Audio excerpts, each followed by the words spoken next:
All right, good morning, everybody. Today is Thursday, December 24th, the Christmas Eve day for those who celebrate, which is always fun, right? The older you get, the less presents you get, I think. So maybe not so much for the adults, but anyways.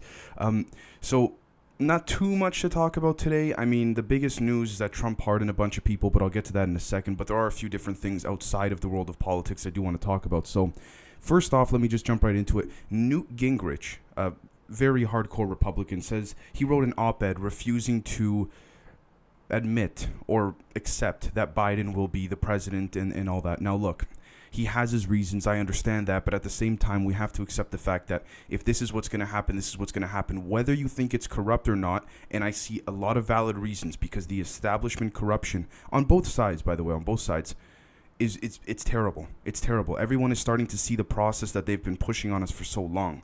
And so people are starting to resist. I mean, that's why forget hashtags and trends on Twitter of people wanting to get Republicans out or Democrats out. There's now hashtags of topics trending where they want to get both sides out and just revamp it from the ground up, which, look, it's not going to happen. But anyways, the next thing is that Trump vetoed the national defense spending bill for a number of reasons. Now, look, whether he's doing it out of spite to go after people that went after him on the Russia investigation, whether it's actually strategic, which it might be, or whether it's literally just him saying F you and there's no strategy behind it, either way, look, the West, particularly the America, spends a lot of money on defense already. I'm not saying that money's not needed for defense, but a one-time veto of a bill, in my humble opinion, is not going to do anything super dramatic, especially when so many other things are going on. Now, look, I might be oversimplifying, so I'm going to accept the fact that I might be very wrong when I say that. I might be oversimplifying, but I think there's a few more pressing issues, let's say, than just that.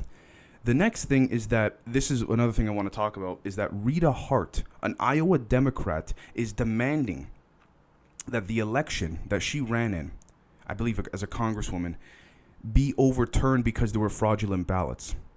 She's got no proof. She got way less proof than Trump and his team. So the question is this then. Why is the media not reporting that? Well, why? Because she's a small-time congresswoman?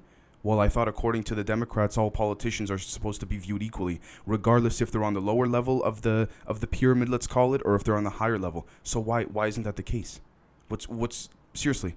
And I some people will rage and say, look at the hypocrisy, but look, there's hypocrisy on both sides. I'm not trying to say the Republicans are right and this and that, but it's terrible when the Democrats try to push this message for peace and unity. Then they have one of their own going out there and saying, no, this my personal election here was rigged and stolen and there's fraudulent ballots. And then you don't hear anything after that from the mainstream media. Why? And this is when I give credit to the center right, or even in some cases the far right outlets, because look, they report it. Now, maybe do they take things out of context in some cases to get more of a click on a headline? Yeah. But they still report the core foundation of it, right? So the next thing I also want to talk about too is that Trump tweeted a picture of 3 missiles that he said he received an intelligence briefing on Sunday, that Iran fired 3 missiles at the U.S. Embassy in Baghdad, but the missiles malfunctioned. Look, I know a lot of Iranian people, so I'm not saying this to the Iranian people. I'm speaking more of the government of Iran, and I know it's a very controversial topic, particularly Iran versus the West. I know that's very controversial, and vice versa. It's never going to end. Unless there's some type of peace deal made, it's never going to end. And even then, a peace deal, like the tensions are too fresh between what went on in the 60s, 70s, 80s, 90s. It's way too fresh for anything to happen, and it's terrible. And it's human ego. And I talk about this in the traditional episode, the afternoon episodes, but it's human ego. That's what it is. And look, this is not to sound condescending, but this is not the first time that Iran has messed up on some of their missiles. Thank God they did, because look, at the end of the day, any type of loss of human life, doesn't matter who or where you're from, doesn't matter what politics you agree with or not, it's not good. It's not good. Now, look, do I have to admit that in some cases, sometimes it's very, and I say this carefully, very, very carefully, sometimes in the fog of war, people die? Absolutely. Absolutely. But to say that this is an ongoing tension and that people, they want to murder Americans and all that, look, I get the U.S. has done bad things, very bad things, and I understand that every other country in the world has done bad things. Nobody's innocent in this. It's kind of like a few years ago when Bill O'Reilly was interviewing Trump on Fox News Sunday for the Super Bowl interview that they do every year with the president. And guess what? Trump called Bill O'Reilly out. Bill O'Reilly said, well, Putin's a killer, this and that. And Trump said, well, take a look at our people. You think we're so innocent? And look, I'm not trying to defend Russia. I'm not trying to defend Trump. I'm just saying he makes a point. I mean, the 500,000 dead Iraqis, like, come on, he does raise a valid point regardless of what political side you're on, right? Because at the end of the day, if humans died, humans died. Now, okay, we can argue that maybe a lot of these deaths were staged, and the gassing and the gassing of the Syrian people, or the Libyan people, my apologies, was staged, as Putin claims. But look, every country, it's all about lies, manipulation, and it's just one big chess game on top of a chess game on top of a chess game. Whether or not Trump is playing that chess game masterfully or perfectly, or if he just doesn't care, and that's why his nonchalantness is disrupting everything, certainly very possible as well.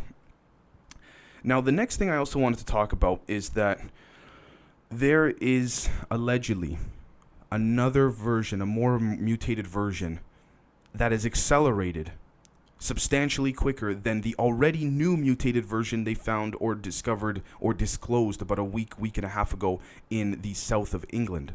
So apparently this new mutation, they don't know how much more potent it is, let's call it, but it's come from Africa allegedly. That's where the contact tracing has found it to come from.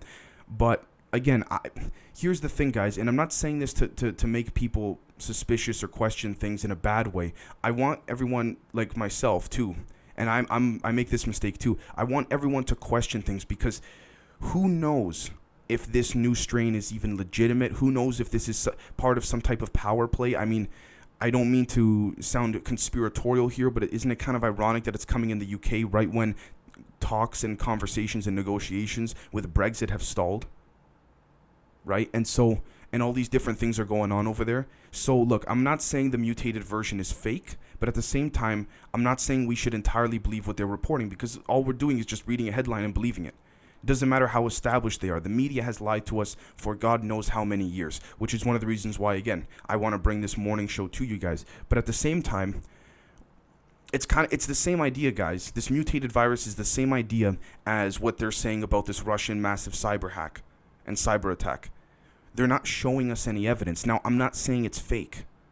I'm just saying I don't, like, you guys know what I mean? There's nothing there to show. There's no there, at least on a public level, to show that. And look, at the end of the day, do I want to believe the mainstream media? I mean, look, in theory, if this was 50, 60 years ago, who wouldn't want to? That was your only source of news. But now, I don't, it's not that I don't want to, it's that I don't need to believe them. Because now we can verify everything on our own. But at the end of the day, it really comes down to one thing. If we were not there ourselves, then it's impossible. How are we going to know? It's almost unimaginable, or unthinkable, rather. Sorry. The next thing is that Trump pardoned Paul Manafort, Roger Stone, Jared Kushner's father, and 23 others. Now, that is, as of the time I'm recording this morning, that is the big news on Fox, CNN, not so much Fox, but, mainly, but CNN, MSNBC, ABC, NBC, all those stations. I got one thing to say. Who cares? Who cares? Why do I say who cares? What, whether you like him or not, we didn't think he was going to do this? People were saying a couple years ago, before he leaves, he's going to pardon people, so.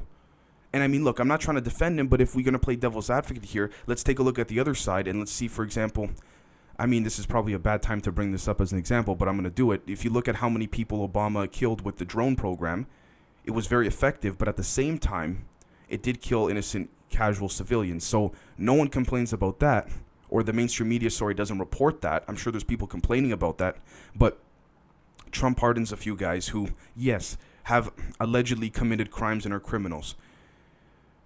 You guys see what I'm getting at here, though? The hypocrisy? And the whole thing is, why stay on topic all morning or even all day, which they might do, the media, the mainstream media? Why stay on topic for something that's already done? Who cares? Like what, just to trash him more? Because maybe the name Trump gets good headlines? And that's another thing, by the way. When Trump is gone, you're going to see a lot of these YouTube channels and a lot of these mainstream media outlets, the larger YouTube channels, I'm not going to say any specific names, you're going to see them, the views drop substantially. You're already seeing it because the headlines are less attractive. And I'm not saying that this is always a good thing. At the end of the day, politics was always a boring thing until Trump got involved. Let's face it, right? I mean, even a couple years before that, things were ramping up, but nothing crazy until Trump got in there. He made it entertainment. He made everyone have an opinion. And whether it's a good thing or a bad thing, look, I have to say, when you look at the division, particularly in America, the way I see it, guys, and I could be very wrong, and if you disagree with me, I encourage you guys to comment. He did not start the division. Maybe did he fuel the flame? Absolutely, he fueled the flame. But the fuel was always there, lying on the ground. He just lit the match. Right?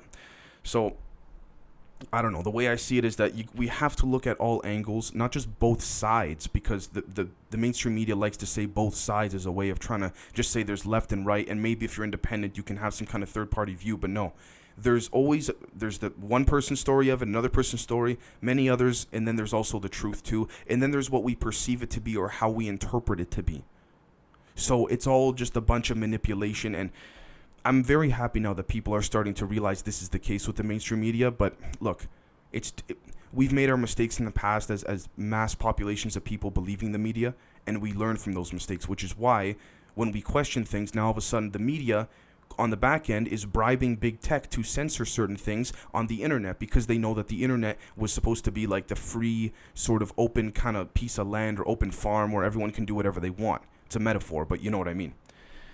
So the next thing I want to mention as well is that the left, even the center left, not even the far left, is speaking of amending the Constitution to get Trump out of office. Okay. They're saying pretty much, if you don't amend the Constitution now, if the Democrats don't do it or the Republicans don't do it, then when are you ever going to do it? Look, it's simple. He was elected president. And they know that. They don't have much, the left doesn't really have much of a talking point to go on. And look, when I say the left, I'm not trying to overgeneralize or oversimplify and throw everyone into one big bubble. There's different aspects of people on the left. There's different perspectives. Some of them are very fiscally conservative. Other ones are not. So I'm not trying to put them in one big basket or one big bucket here. But what I'm saying is at the same time, like, guys, come on. You know what I mean? He was elected president, and they know that. And so he's still serving his term right now, and he could technically still do whatever he wants as president for the next 3.5 weeks, whatever time he has left, which is why they cannot say, oh, it's terrible what he's not allowed to do that. They'd love to say he's not allowed to do that. And when I say that, I mean like everything he's doing, the pardons, the talking about the Iran-U.S. Baghdad attempted attack, all that kind of stuff. Vetoing the defense bill, the defense spending bill, all that kind of stuff. Now, yes, there's a valid argument to say he's doing it out of spite, but the question then becomes, is he doing it out of spite for himself, or is he doing it out of spite because he feels, not just from the election, but he feels that the establishment was attacking him ever since he got in there? He could be doing it out of spite for many different reasons, and you know what? The way I see it is this. Get the money to the American people. Get the $2,000 checks to them, and then Trump and the Democrats can go at it. That's how I personally see it. Because look, how is it that the Republicans and the Democrats are both saying, yeah, let's do the $2,000 stimulus checks, but they're like, well, and then they're arguing about what happened 2 weeks ago. Well, we wanted it, but Pelosi said no, and then this and that, and then Trump said this. Who cares? Get the checks to the people, and then bicker afterwards. That's all I'm saying. Like, is that really that much to ask for? Honestly, guys, right? Sorry if I'm getting a little worked up, but it's just kind of like, holy crap, right? The next thing and the final thing I do want to mention is that SpaceX declared Mars an independent geographical body/planet that no Earth-based government has any authority or sovereignty over Martian activities. Okay, here's the thing as well. That's nice and all to see that no government can rule over Mars. But if you believe the Israel former space defense minister, the Canadian former defense minister, they're all talking about how these aliens are working with humans and they have a base underneath the surface of Mars. Now, technically speaking, if it's deep enough, you never really have to worry, even if Mars gets colonized on the top end, or on the top level, on the surface. But again, could it be true? I certainly wouldn't rule it out. Considering the technology that we've been revealing here on the show and putting the pieces together, things start to come together more and more, and they start to seem more and more realistic and something less out of a movie. But anyways, the trick about that, though, and someone pointed this out on Twitter, which I appreciate, they also need to add that no commercial entity or private company can dominate or monopolize, nor should a small handful of companies dominate or monopolize, because then look, it won't be any different than what's going on Earth, and then the greed and then all that stuff is just going to continue. What's the difference? It's kind of like, I think a good example of that would be the film Passengers with Jennifer Lawrence and forgot his Chris Pratt. Sorry. I think that's a perfect example. They wake up on the ship and they realize they can't have a half decent breakfast because they didn't pay for the gold membership when they're traveling in cryo sleep. So it's that kind of thing, right? And look, the military-industrial complex is ramping up for this in the next 50 to 100 years, give or take. Maybe even sooner, maybe a little bit later. But they're ramping up for this, and they know it's coming. So they know that they can not only profit and make money, but they can dominate, which is why SpaceX, it's great that they said no government entity can control this. I don't know how official it is. I don't know how much has been put on paper contractually, but for them to say that, it is a public statement coming from them. I know that, but I don't know how serious it is. However, they forgot to mention commercial entity. I mean, look, SpaceX is technically a commercial entity, yeah.